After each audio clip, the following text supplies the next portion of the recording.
Morning. आप देख रहे हैं आपका अपना चैनल सिमर्स न्यूज 24। मैं आपके साथ हूं भूमिका शर्मा। आज हम आपके लिए एक बहुत ही खास खबर लाए हैं, तो चलिए बढ़ते हैं। यूपीएससी में SDS 1 के लिए आवेदन शुरू हो गए हैं। क्रिया और पदों का विवरण इस वीडियो में हम आपको बताएंगे, तो बने रहिए हमारे साथ वीडियो के अंत तक। संघ लोक सेवा आयोग यानी यूपीएससी ने अपनी वेबसाइट upsc.gov.in पर संयुक्त रक्षा सेवा यानी CDS परीक्षा 1 2023 की विस्तृत आधिकारिक अधिसूचना जारी कर दी है। इसी के साथ प्रवेश आवेदन प्रक्रिया भी शुरू हो गई है। विभिन्न भारतीय सैन्य संस्थानों में विभिन्न पाठ्यक्रमों में 341 रिक्तियों पर प्रवेश के लिए यूपीएससी CDS 1 परीक्षा 16 अप्रैल 2023 को आयोजित की जाएगी। पाठ्यक्रम जनवरी 2024 में शुरू होंगे। योग्य उम्मीदवारों को परीक्षा शुरू होने से 3 सप्ताह पहले एक ई-प्रवेश पत्र जारी किया जाएगा।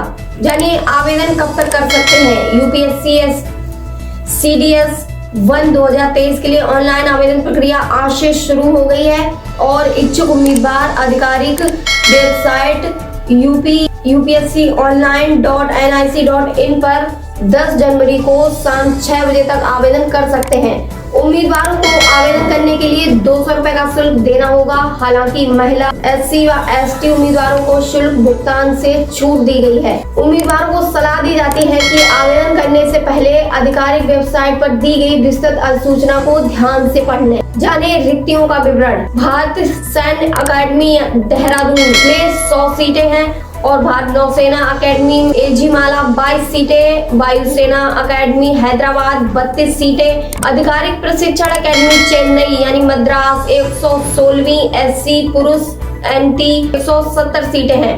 आधिकारिक प्रशिक्षण अकेडमी चेन्नई 30वीं SSC महिला के लिए 17 सीटें, कुल 341 पद हैं। जानिए शैक्षणिक योग्यता। IMA और आधिकारिक प्रशिक्षण अकेडमी चेन्नई में दाखिले के लिए उम्मीदवार के पास किसी मान्यता प्राप्त विश्वविद्यालय या समकक्ष की डिग्री होना चाहिए।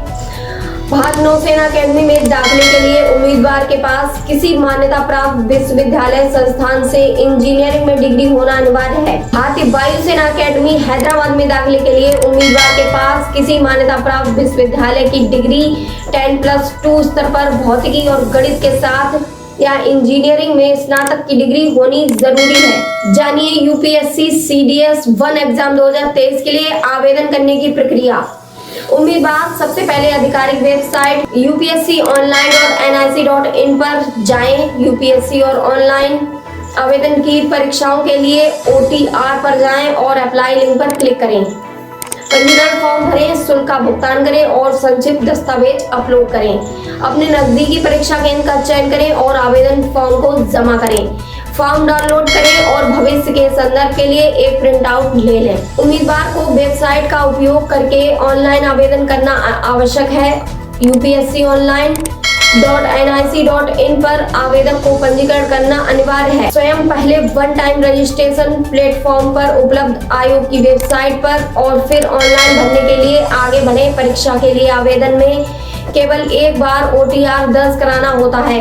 यह पूरे वर्ष में कभी भी किया जा सकता है। अगर उम्मीदवार पहले से ही पंजीकृत है वह सीधे आगे बढ़ सकता है। परीक्षा के लिए ऑनलाइन आवेदन भरना। OTR प्रोफाइल में संशोधन मामले में उम्मीदवार अपने OTR में कोई बदलाव करना चाहता है। प्रोफाइल इसे पंजीकरण के बाद जीवन काल में केवल एक बार अनुमति दी जाएगी। OTR प्रोफाइल डेटा में परिवर्तन तक उपलब्ध रहेगा।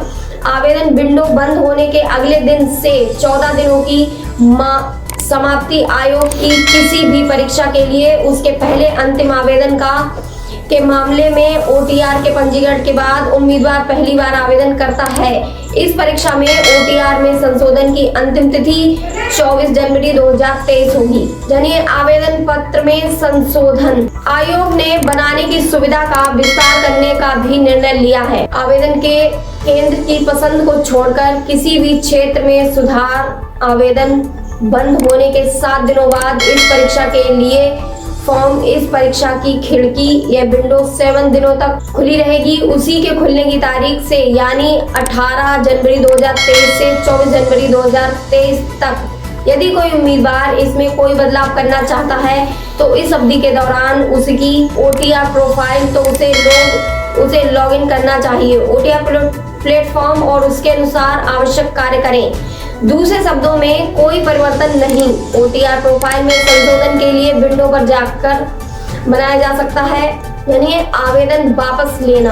आवेदन वापस लेने के लिए उम्मीदवार अपना आवेदन वापस ले सकते हैं। परीक्षा और इस संबंध में विस्तृत निर्देश हैं। इस परीक्षा सूचना के परिशिष्ट बी में उल्लेखित है। यह निकासी विंडो 7 के बाद उम्मीदवारों के लिए उपलब्ध होगी। इस परीक्षा की एप्लीकेशन विंडो के बंद होने के दिन और यह खुलने की तारीख से 7 दिनों तक खुला रहेगा। वैसा ही यह निकासी विंडो 7 चलेगी। उपयुक्त सुधार विंडो यानी 18 जनवरी 2023 से 24 जनवरी 2023 तक। ऑनलाइन आवेदन पत्र भरने के लिए संक्षिप्त निर्देश दिए गए हैं। परिशिष्ट ए में दिए गए विस्तृत निर्देश पर उपलब्ध है। ऊपर उल्लिखित वेबसाइट उम्मीदवार के पास एक फोटो पहचान पत्र का विवरण भी होना चाहिए।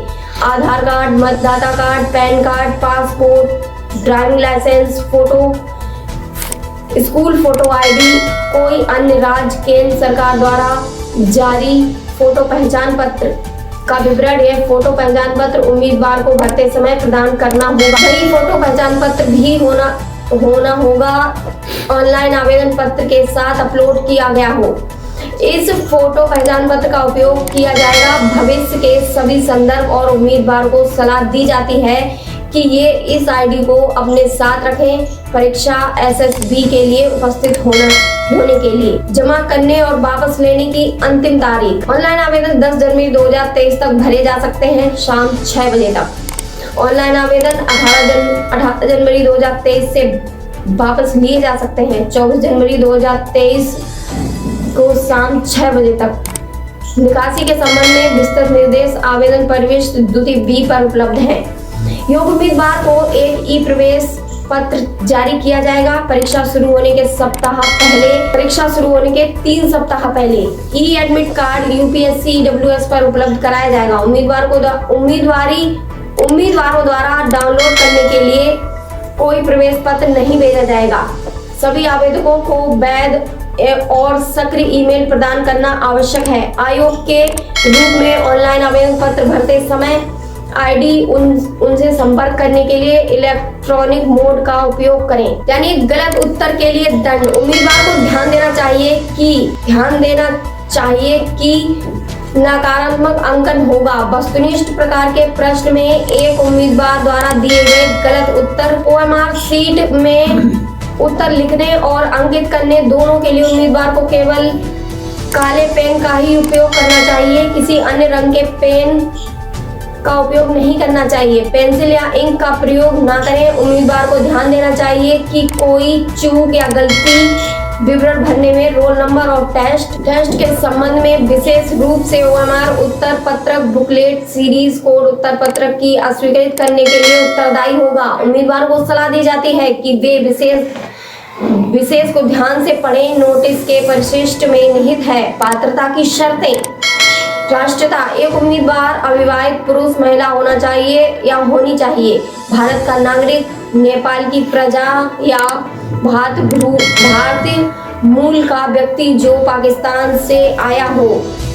बर्मा, श्रीलंका और केन्या, युगांडा के पूर्वी अफ्रीकी देश, संयुक्त गणराज्य, तंजानिया, जम्बाविया, मलावी और इथियोपिया या वियतनाम स्थायी रूप से बसने के इरादे से। शर्तें की श्रेणियों 2 और 3 से संबंधित उम्मीदवार ऊपर एक व्यक्ति होगा जिसके पक्ष में पात्रता का प्रमाण पत्र होगा। भारत सरकार द्वारा जारी किया गया है। हालांकि पात्रता का प्रमाण पत्र आवश्यक नहीं होगा। आयु सीमा, लिंग और वैवाहिक स्थिति।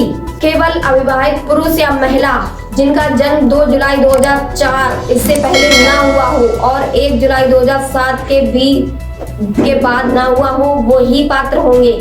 आयोग द्वारा स्वीकृत जन्म तिथि वह है जो दर्ज की गई है। मैट्रिकुलेशन या माध्यमिक विद्यालय छोड़ने का प्रमाण पत्र या एक के समकक्ष के रूप में एक भारतीय विश्वविद्यालय द्वारा मान्यता प्राप्त प्रमाण पत्र मैट्रिकुलेशन या मैट्रिकुलेशन के रजिस्टर के उद्धरण में एक विश्वविद्यालय द्वारा बनाए रखा जाता है जिसे उचित द्वारा प्रमाणित किया जाना चाहिए। विश्वविद्यालय या माध्यमिक विश्वविद्यालय में अधिकरण परीक्षा या समकक्ष परीक्षा प्रमाण पत्र इन घोषणा के बाद ही प्रमाण पत्र प्रस्तुत करना होगा। परीक्षा के लिखित भाग का परिणाम कोई अन्य नहीं, उम्र से संबंधित दस्तावेज जैसे जन्म कुंडली, शपथ पत्र, जन्म उद्धरण, नगर निगम से सेवा रिकॉर्ड और इसी तरह की होगी। उम्मीदवार को ध्यान देना चाहिए कि केवल जन्म तिथि के रूप में मैट्रिक या माध्यमिक विद्यालय परीक्षा में दर्ज किया गया प्रमाण पत्र उपलब्ध हो या समकक्ष प्रमाण पत्र की तिथि पर आवेदन करना आयोग द्वारा स्वीकार किया जाएगा और बाद में इसके परिवर्तन के किसी अनुरोध पर विचार नहीं किया जाएगा। उम्मीदवारों को ये भी ध्यान रखना चाहिए कि एक बार जन्म तिथि उनके द्वारा दावा किया गया है और उनके रिकॉर्ड में दर्ज किया गया है, एक परीक्षा में प्रवेश के उद्देश्य के लिए आयोग परिवर्तन के बाद में या किसी भी बाद में अनुमति दी जाएगी किसी भी आधार पर, बशर्ते कि असावधानी के मामले में उम्मीदवार द्वारा की गई अनजाने में टाइपोग्राफिकल त्रुटि ऑनलाइन आवेदन पत्र में जन्म तिथि का संकेत देते हुए उम्मीदवार बाद के लिए आयोग से अनुरोध कर सकता है। सहायक दस्तावेजों के साथ सुधार जैसा कि नियम के निर्देश है, परीक्षा नियमों के और अनुरोध पर विचार किया जा सकता है। अगर वहीं राष्ट्र की तारीख तक नवीनतम बना दिया जाता है या रक्षा सेवा एवं नौसेना अकेडमी परीक्षा 2023 जो कि 16 जनवरी 2023 होगी। यानी शैक्षिक योग्यता राष्ट्रीय रक्षा अकेडमी के नौसेना विंग के लिए 12वीं कक्षा स्कूल शिक्षा समकक्ष के 10+2 पैटर्न का पास, राज्य शिक्षा बोर्ड द्वारा आयोजित परीक्षा या एक विश्वविद्यालय, राष्ट्रीय रक्षा के वायुसेना और नौसेना विंग के लिए एकेडमी और भारत में 10+2 कैडेट प्रवेश योग के लिए नौसेना अकेडमी भौतिकी रसायन और 12वीं कक्षा उत्तीर्ण होना चाहिए। 11वीं कक्षा से संबंधित रखने वाले उम्मीदवार इस परीक्षा के लिए पात्र नहीं होंगे। वे उम्मीदवार जिन्होंने अभी तक 12वीं पास नहीं किया है या कक्षा समकक्ष परीक्षा और उपस्थित होने की अनुमति है। यूपीएससी परीक्षा ध्यान दें कि यह केवल एक विशेष है, उन्हें दी गई रियायत, उन्हें इसका प्रमाण प्रस्तुत करना होगा। 12वीं कक्षा का समकक्ष परीक्षा निर्धारित द्वारा उत्तीर्ण दिनांक 24 दिसंबर 2023 और इसे बढ़ाने के लिए कोई अनुरोध तिथि के देर से आचरण के आधार पर विचार किया जाएगा। बोर्ड विश्वविद्यालय परीक्षा परिणाम घोषित करने में देरी या कोई अन्य मैदान। इसी के साथ हमारे समाचार समाप्त हुए। इससे जुड़ी और अधिक जानकारी के लिए हमें कमेंट बॉक्स में कमेंट करके जरूर बताएं। साथ ही अगर आप हमारे YouTube चैनल पर नए हैं और ऐसी वीडियो देखना चाहते हैं तो हमारे YouTube चैनल को सब्सक्राइब करना और बेल आइकन प्रेस करना ना भूलें। मिलेंगे फिर ऐसी नई खबर के साथ, तब तक के लिए नमस्कार।